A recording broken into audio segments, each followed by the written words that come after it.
ಈ ರೀತಿ ಹೇಳಿಕೆಗಳನ್ನು ಕೊಡ್ತಕ್ಕಂಥದ್ದು ಖಂಡಿತ ಇದು ಪಕ್ಷಕ್ಕೂ ಕೂಡ ಗೌರವ ತಂದುಕೊಡೋದಿಲ್ಲ, ಅವ್ರಿಗೂ ಕೂಡ ಗೌರವ ತಂದುಕೊಡೋದಿಲ್ಲ.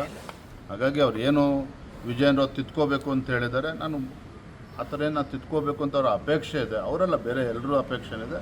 ನನ್ನ ತಿದ್ಕೊಳ್ತಕ್ಕಂಥದ್ದು ನಾನು ಕೂಡ ಅದನ್ನು ಮಾಡ್ತೇನೆ. ಸುಧಾಕರ್ನ ಕೂಡ ಭೇಟಿ ಮಾಡ್ತೇನೆ. ಅವ್ರು ಯಾವ ರೀತಿ ನಾನು ತಿದ್ಕೋಬೇಕು ಅಂತೇಳಿ ಪಾಪ ಅವ್ರ ಅಪೇಕ್ಷೆ ಇದೆ, ಅದ್ರ ಬಗ್ಗೆ ನಾನು ಕೂಡ ತಿದ್ಕೊಳ್ತೇನೆ. ಮುಗಿತು ಇನ್ಮೇಲೆ ಯುದ್ಧ ಅಷ್ಟೇ, ಆ ರೀತಿ ಮಾತನಾಡಬಾರ್ದು. ನಾನು ಹೇಳಿದ್ನಲ್ಲ, ನಾನೊಬ್ಬ ರಾಜ್ಯದ ಅಧ್ಯಕ್ಷ, ಇದೇನು ಮಂತ್ರಿ ಸ್ಥಾನ ಅಲ್ಲ. ನಾನು ಮನೆ ಮಾಟ ಬಿಟ್ಟು ಕೆಲಸ ಮಾಡ್ತಾ ಇದ್ದೇನೆ, ಪಕ್ಷ ಸಂಘಟನೆ ಮಾಡ್ತಾ ಇದ್ದೇನೆ.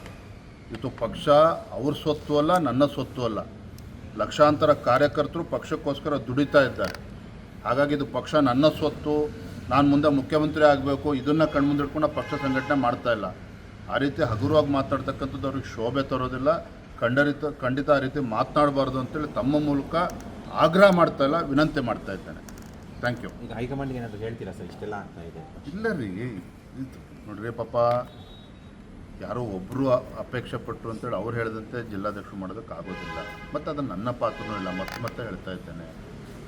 ಉದಾಹರಣೆಯಲ್ಲಿ ರಾಮಚಂದ್ರ ಅವರು ಕೂಡ ಅಪೇಕ್ಷಿತರಿದ್ದರು, ಅಧ್ಯಕ್ಷ ಆಗಬೇಕು ಅಂತೇಳಿ. ಅವೆಲ್ಲ ಪ್ರಕ್ರಿಯೆ ನಡೆದಿದೆ. ಆ ರೀತಿ ನನ್ನ ಮೇಲೆ ಆರೋಪ ಮಾಡ್ತಕ್ಕಂಥದ್ದು ಇದು ಖಂಡಿತ ಸರಿಯಲ್ಲ.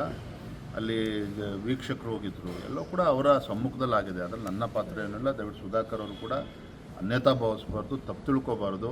ಮತ್ತು ಅಲ್ಲಿ ಕಾರ್ಯಕರ್ತನ ಆಗಿದೆ. ಹಾಗಾಗಿ ಏನು ಅವರು ಸರಿ ಮಾಡಬೇಕು, ಮುಂದೆ ಅವ್ರು ಯಾರು ಯಾಕೆ ಅವ್ರಿಗೂ ಅಧಿಕಾರ ಇದೆ. ಮುಂದೆ ಜಿಲ್ಲೆನಲ್ಲಿ ಯಾರ್ಯಾರು ಪದಾಧಿಕಾರಿಗಳು ಮಾಡಬೇಕು, ಅವರು ಸಲಹೆ ಕೊಡಲಿ ಅಲ್ಲಿ ಜಿಲ್ಲಾ ಮಟ್ಟದಲ್ಲಿ. ಖಂಡಿತ ಈ ರೀತಿ ಮಾತನಾಡ್ತಕ್ಕಂಥ ಸರಿಯಲ್ಲ. ಮತ್ತು ನನ್ನ